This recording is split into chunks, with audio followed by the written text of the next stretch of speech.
الرجيم بسم الله الرحمن الرحيم الحمد لله رب العالمين والصلاة والسلام على أشرف المرسلين سيدنا محمد وعلى آله وأصحابه أجمعين.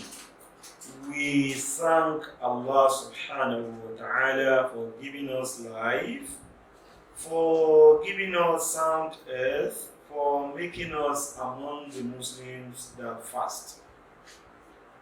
This is the second day of our presentation and we are happy to have you as viewers. This program is presented and brought to you by the Guide Da'wah Services in collaboration with ASU Radio and Television Services, Abuja. We pray may Allah reward the management staff and everybody at ASU Radio and Television Station. Yesterday, we had our talk on giving thanks to Allah before we hosted a guest. Remember, before we go on, that at the end of this program today, I'm going to state today's question, which if you answer and inbox the Facebook page of the Guide Media, and you got your answer correctly, tomorrow you'll be informed to have your gifts, and the gifts, inshallah, shall be attractive. You can watch this program on DSTV 392, Free TV 507, Star Time 127, and you can also watch us on pages of the Guide Media, especially on Facebook, where you can send us your answer. Yesterday we were discussing on giving thanks to Allah and why many of us fail to thank Allah. One of the reasons why some people fail to thank Allah is because they think about the circumstances they went through in the past. And that is why our guide here, the scholar, the writer of Salathuna Sababan Sa'ada, is telling us today that Mamado Fata, or the Fata Mamado, the past is gone, and it's gone forever. You disturb your mind when you think about the past. You think about the disgrace you have experienced in the past. You disturb your mind about the oppression that people have done on you in the past. You don't give yourself rest of mind because you think about the sin you committed in the past.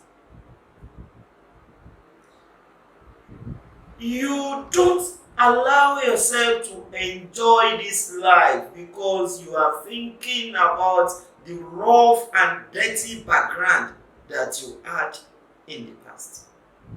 My brother, my sister, that is past.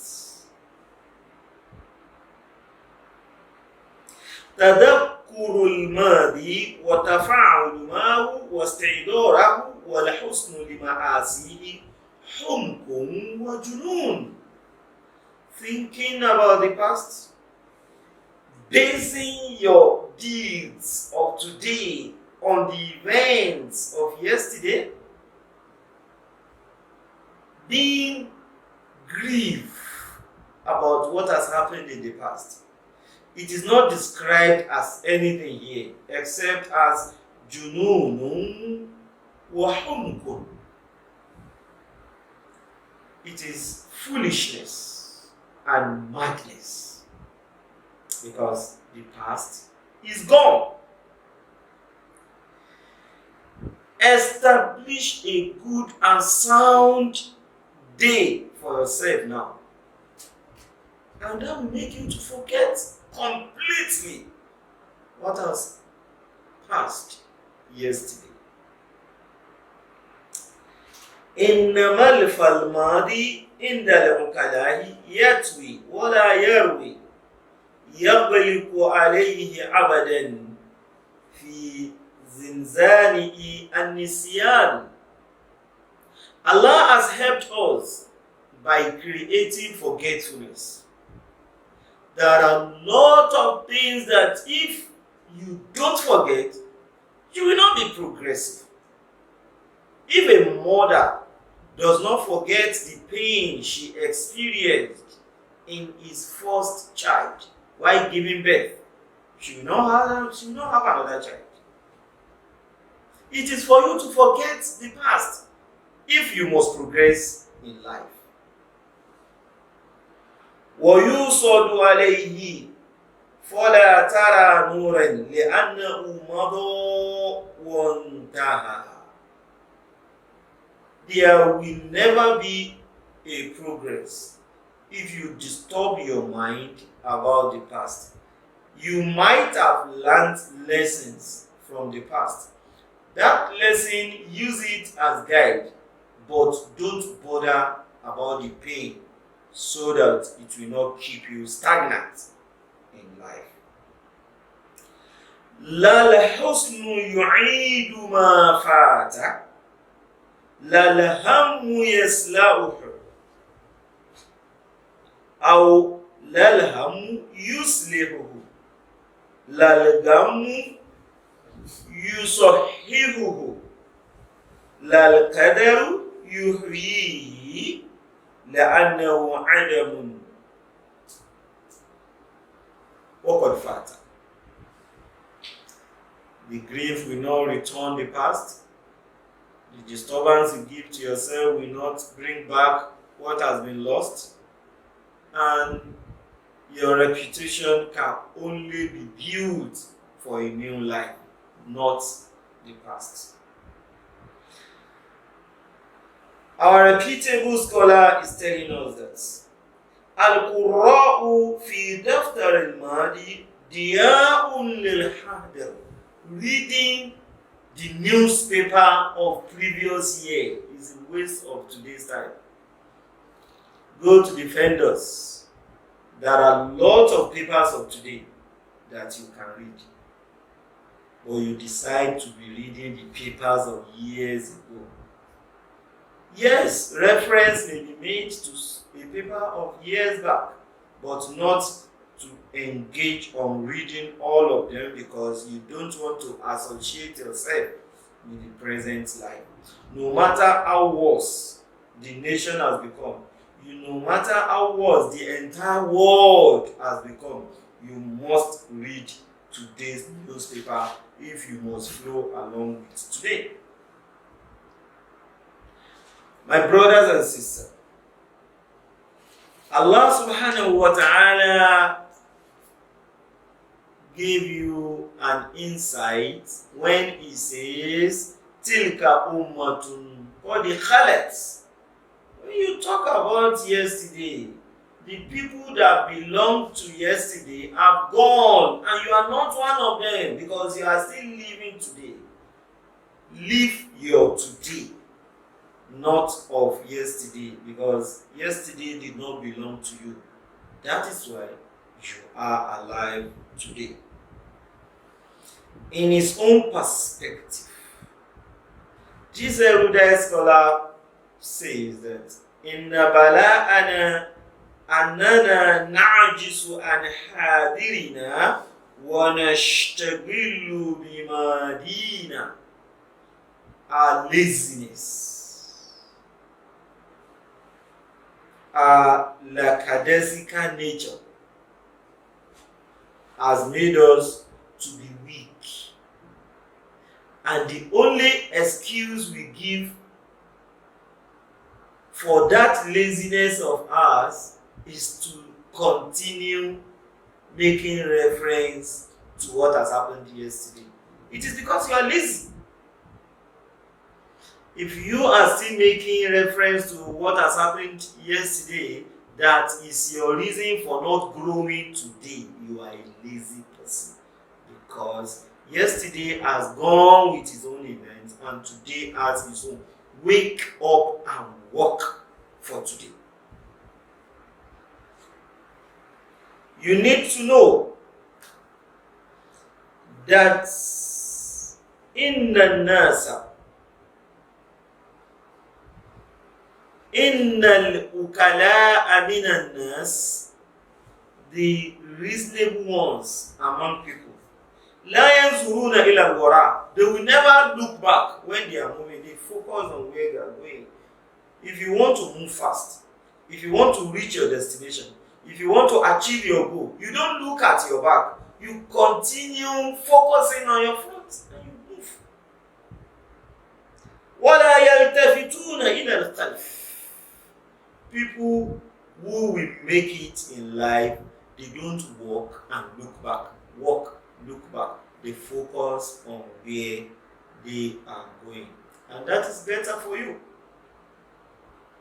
لِأَنَّ الرِّيحَ, because a breeze, تَتَّجِهُ إِلَى الْأَمَامِ, you will always see a breeze facing the front. It doesn't come back. وَالْمَاءَ يَنْحَدِرْ إِلَى الْأَمَامِ, when you see flowing water, you will never see it flowing forward and backward. Why are you moving backward? By thinking of yesterday?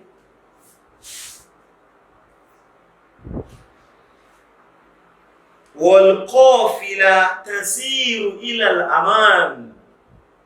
Sheep, once it is going, it is going. Even train and play. If you want to move, you must focus where you are going and never look back, because the past is gone. This is where we draw the curtain of the first segment of today's program. We shall be having our guest soon. Don't let me preempt, but I'm telling you, you will enjoy the presentation of our guest. Thank you.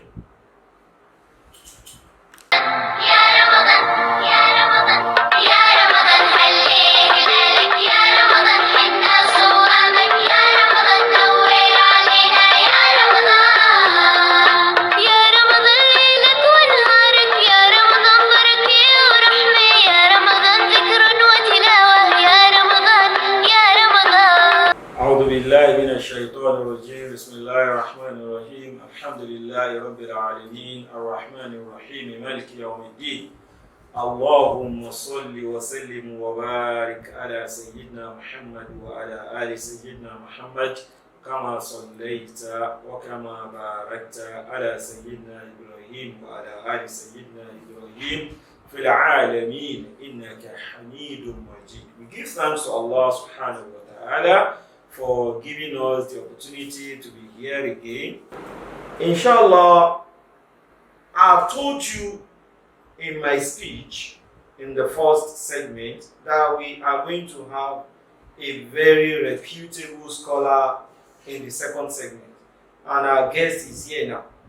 We thank Allah that our guest shall be talking to us today, and I promise you, we are going to benefit a lot from the questions and answers that we are going to get from our guest of today.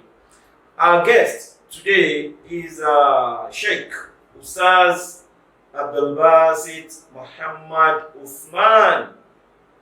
Today's guest is a biochemist by qualification and a Quran teacher by training.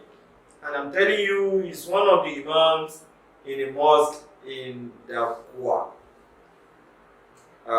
Some people will say Niger State, very close to Abuja.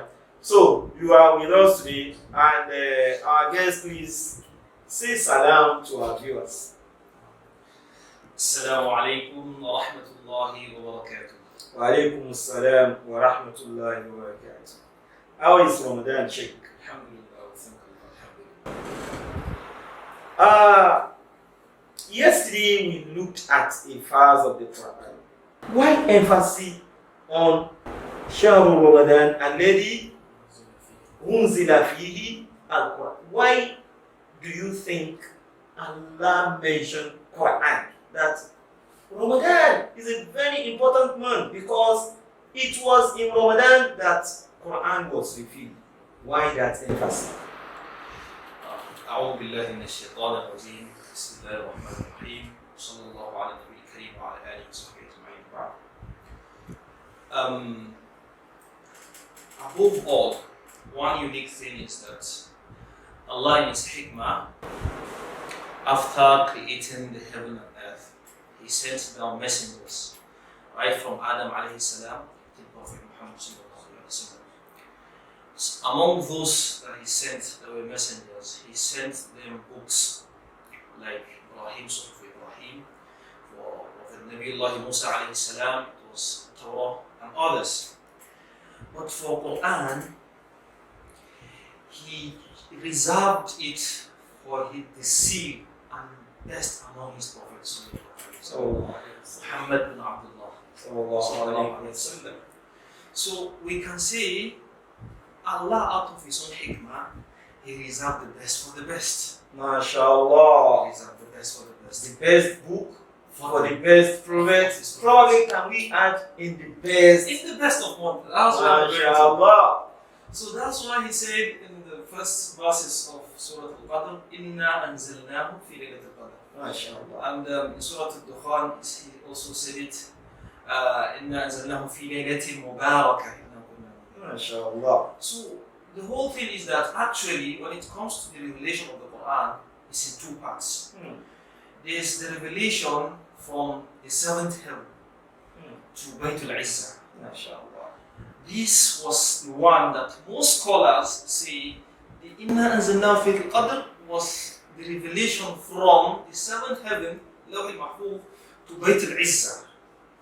And from there, the second aspect of the revelation, which was in piecemeal, that took a period of 23 years, that the Malak Jibreel was revealing to Prophet Muhammad different scenarios. In piecemeal. In piecemeal. One verse, three verses, 10 verses, points like like that. that. Completely like that. MashaAllah. Depending on the situation, the happenings, some to answer questions, some to respond to questions that have been asked by people that asked the Prophet and all that. So Allah chose to reveal the Quran because of His speciality, and He chose the night of destiny, which is Laylatul Qadr, to actually reveal Quran to Prophet or to Sama Dunya there. And also, there are some scholars that also, since Quran, from Surah Al-Fatiha to Surah Al-Nas is Quran. The Ahlul Quran will also say any verse that you pick from the Quran is also termed Quran. So they also say the revelation, especially the first 5 verses that was revealed in the first 5 verses, the first revelation by calculation is also, it's commenced in the month of Ramadan, even though at that point Ramadan has not been established yet. So As it is today. So Quran, Allah chose to reveal it in the world because of His speciality, and Quran is the complete guidance for mankind. MashaAllah. Complete guidance. I mean, when I say complete, I mean 100%. There is nothing that you want At all. to Allah know. subhanahu wa ta'ala says, "Ma faradna fil kitabi min Nothing. shay." Nothing. MashaAllah. Nothing. Allah did not leave anything out of the Quran. But what we know, we act on it. Till today, research is still ongoing. You see, new discoveries. This have been here. We never knew about it.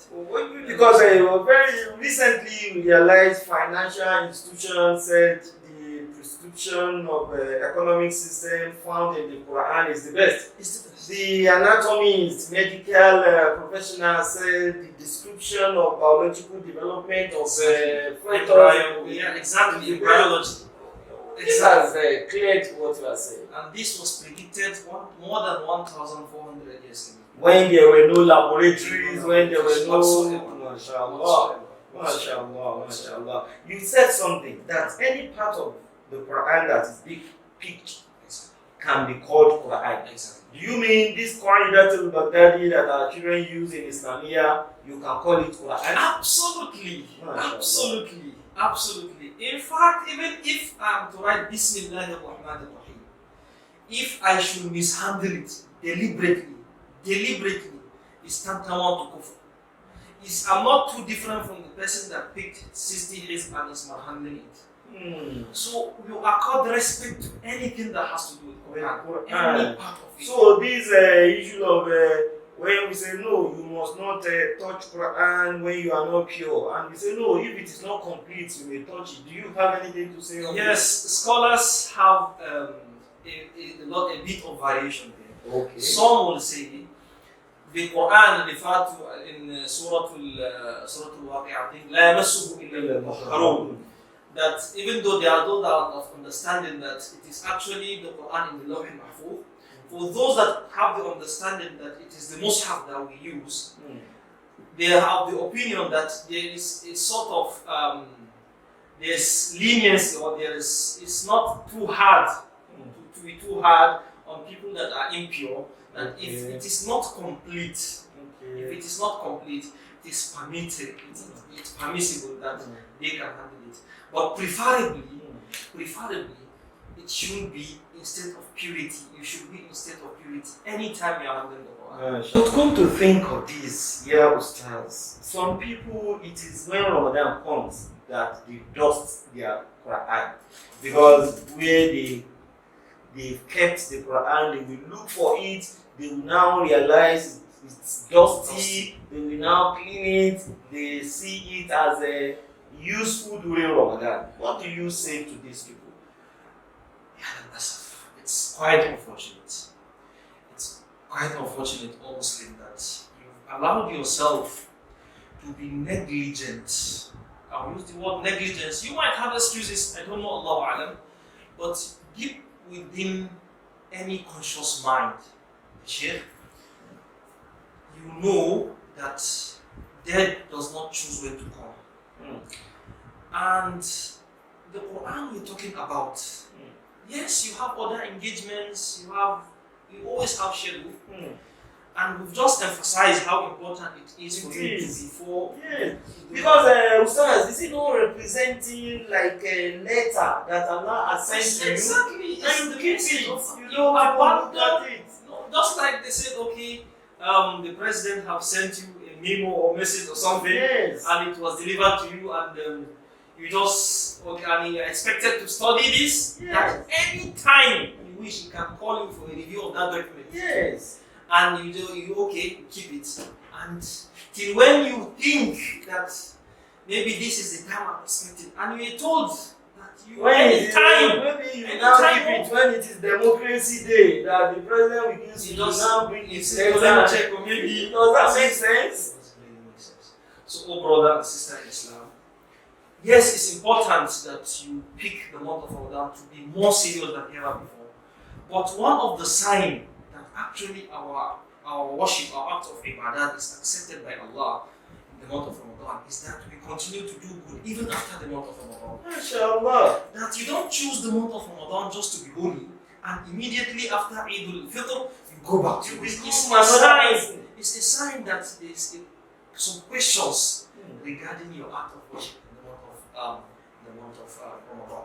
Allah knows best, but it's quite unfortunate that in Muslim homes, that's when you see Islamic channels, the holiness, the spirit of the month, the vibes fills the house. But once it is gone, you go back to Lastly, Ustaz, please. The Quran is very important. We should be reciting it always. Some people believe that they are old. Well, we don't believe there is a time you cannot learn again. But it is more painful if maybe you didn't learn and your children are growing without learning the Quran. Can we discuss this as our last point today? Okay. Alhamdulillah, when I was studying Quran in Kaduna, our director told us of a story of a woman. She's from the West, I can't remember precisely what country. At the age of 60, she accepted Islam. And she felt interested in studying Islam, and she was told it's Quran, that is the manuscript of Islam. And she traveled all the way to Egypt. And Allah, he said, in less than 24 months, that is less than 2 years, she memorized, not knowing how, she memorized the Quran. So the point here is actually dedication. Dedication, when you've dedicated your time, you've made up your mind, you will do it. You can It's learn like at you can any actually age. learn. Is it not better your last part, the last part of your life is better than the beginning? Because that last part that you are learning Quran is better than the one that is past, where you didn't learn. Exactly. And your children. Yes. You know, there's this hadith that the Prophet says,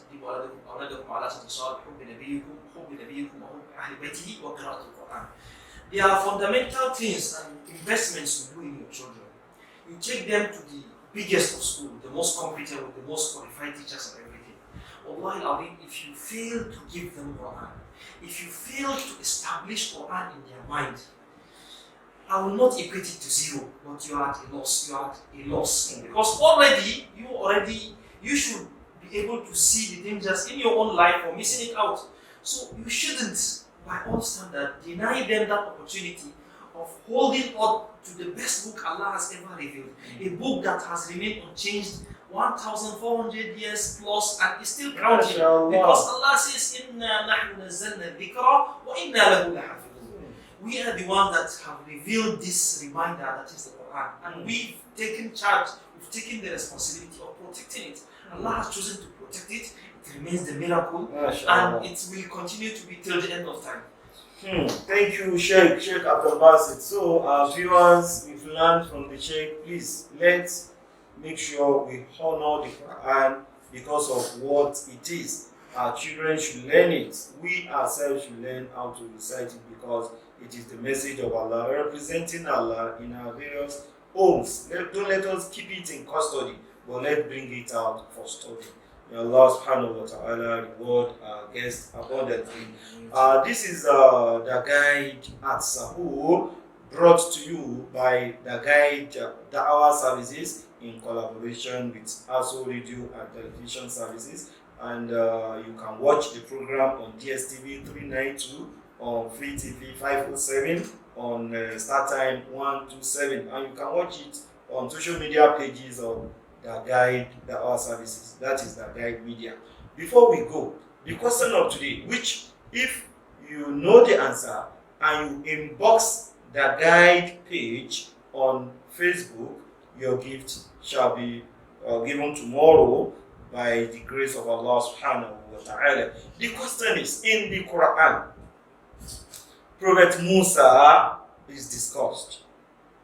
During his lifetime, some women play certain roles. From the beginning of his life to the end, there are women that played certain roles. Mention 5 among these women and the role they played in the life of Prophet Musa. Tomorrow, we shall be giving you the feedback, who got the answer and what gift goes to each of them. Inshallah tomorrow. Thank you for being with us. Wassalamu alaikum.